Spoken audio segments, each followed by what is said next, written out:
Who doesn't love a good franchise? Today, it seems like if a new big budget game isn't tied to an already existing megaton IP, it's hard to grab much attention.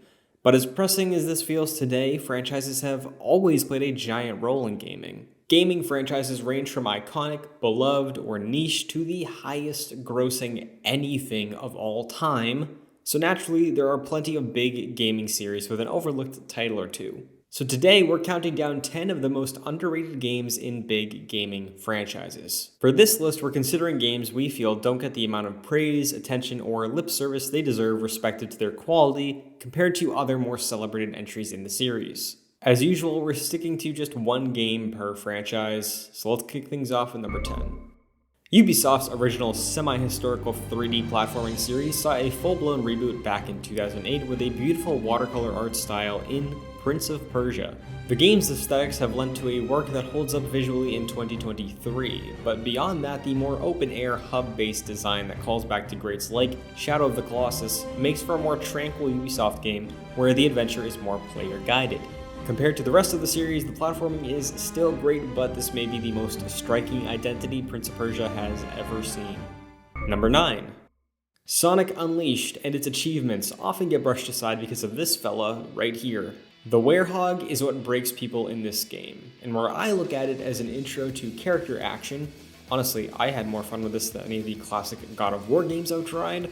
Others see it as going slow and they just gotta go fast. If you can stomach, or if you can even enjoy the werehog for what it is, you've got a wonderful Sonic adventure waiting for you.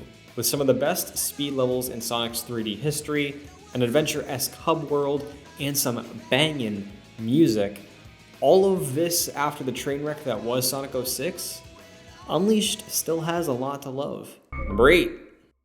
We are so used to remakes and remasters, so how about a reimagining? Silent Hill Shattered Memories takes the premise and characters of the original game and remixes them into a new experience with twists and turns to surprise even veterans. While still a classic, the original Silent Hill often gets overshadowed by the much more celebrated Silent Hill 2.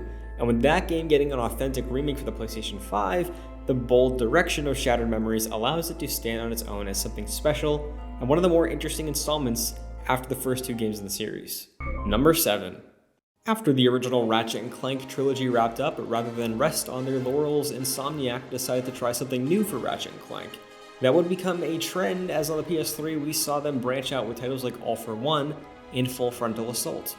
But none of those experiments hit quite as hard as Ratchet Deadlocked. A bit edgier than what came before, Deadlocked sees our Lawmax trapped in arena-based death battles with a stronger emphasis on the shooter combat seen in past entries over the platforming, plus an expanded multiplayer and cooperative offering. It came at a great time to act as a palate cleanser for the series, and we would love to see Insomniac revisit this concept on the PS5. Number 6. Overshadowed by the 1997 landmark release of Castlevania Symphony of the Night on the Sony PlayStation, Castlevania on the Nintendo 64 is a relic of two different philosophies from this decade of gaming. On one hand, you have Symphony of the Night evolving the classic series on PlayStation as had been seen on the NES and Super Nintendo to influence the industry to this day, and on the other hand, you have this attempt to bring Castlevania into the third dimension thanks to the N64 and their push for 3D gaming in the 90s. Containing two distinct character campaigns to experience, Castlevania for the Nintendo 64 has a lot to offer for those wanting to experience a 3D take on the series that isn't the Lords of Shadow series. Number 5. Marred by one of the most memed, broken launches pre-Cyberpunk 2077, Assassin's Creed Unity pretty much tanked any chance the classic formula had of living on past the games that were already in production at the time of this game's release. Because of this stumble at the starting line, many missed out on what some view as the last quote-unquote real Assassin's Creed game. Parkouring through a city is a core mechanic with a brand new fluid system for descending buildings. Now that the bugs have been ironed out, if you find yourself missing the classic Assassin's Creed formula forsaken by Origins, Odyssey, and Valhalla, and you can't wait for Mirage, why not give this one a go? Number 4. While not necessarily a game that didn't receive its flowers, in comparison to the megaton critical and commercial landmark that was The Witcher 3 Wild Hunt, The Witcher 2 Assassins of Kings looks quaint in comparison. CD Projekt Red's second installment in their Witcher game franchise saw players take on the role of Geralt once again in a dense plot full of decisions and intricate quests to see through. Existing as a precursor of sorts to the grand open world of The Witcher 3, The Witcher 2 today feels like a first draft with a lot of its own personality worth experiencing even still. Number 3. Believe it or not, and some seem to forget about it, but before Pokemon Sword and Shield, there was a Pokemon RPG that was released on a home console. Pokemon Coliseum saw players enter the Ore region, a gadget-punk, steampunk-infused world full of shadow Pokemon, which you could steal from the trainers using them in order to cleanse their hearts and add them to your roster. Not only was this a clever, creative story justification for not being able to design large areas with wild Pokemon spawns, it gave the game a distinctive charm and slight edge that remains distinct to this game in the Pokemon series and its sequel, Pokemon XD: Gale of Darkness. Number 2. Metal Gear Solid 5: The Phantom Pain is a game swimming with controversy.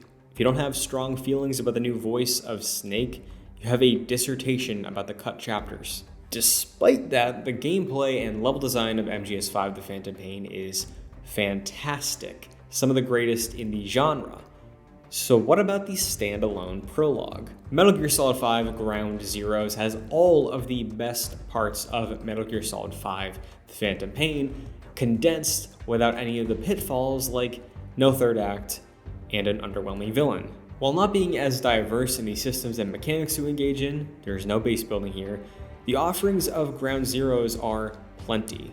MGS5 Ground Zeroes has a host of challenges to reframe the singular location you play in, which is also a callback to the origins of the series on Shadow Moses. You're Snake, you sneak into an island, and get out. All killer, no filler. And now for some honorable mentions.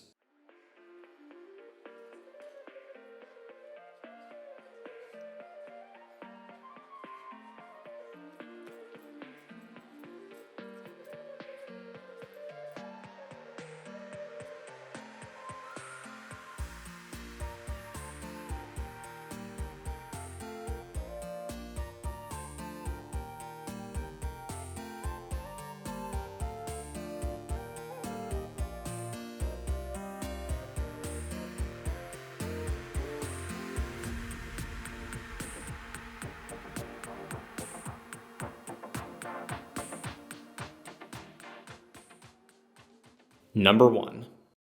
The Resident Evil series has seen a host of side series and spin-offs, so what happens when something that feels like it should be a core entry in the series isn't labeled as one? Well, you would have the underplayed and underrated Resident Evil Code Veronica X. Taking place in the timeline between RE3 and RE4, this adventure starring the Redfield siblings explores and follows up the plot lines of the Raccoon City fiasco, while also having its own distinct vibe of bio-horror that still stands apart from the rest of the main numbered entries. The story of the Ashfords is one you will never forget.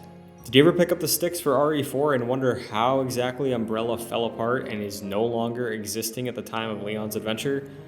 Well, this game explains why and how that happened. Pair all of this with the constant begging for Capcom to acknowledge this game and update some of the rougher edges for modern day, and you have a cult hit that deserves to be played by a larger audience, especially if you're a newer fan to the franchise. And there you have it, 10 games from popular franchises that we think deserve more credit or a re-evaluation. There are loads of other great games that could have filled out this list, so be sure to let us know what you think of our picks and some of your own in the comments below. And thanks for tuning in, we will see you next time.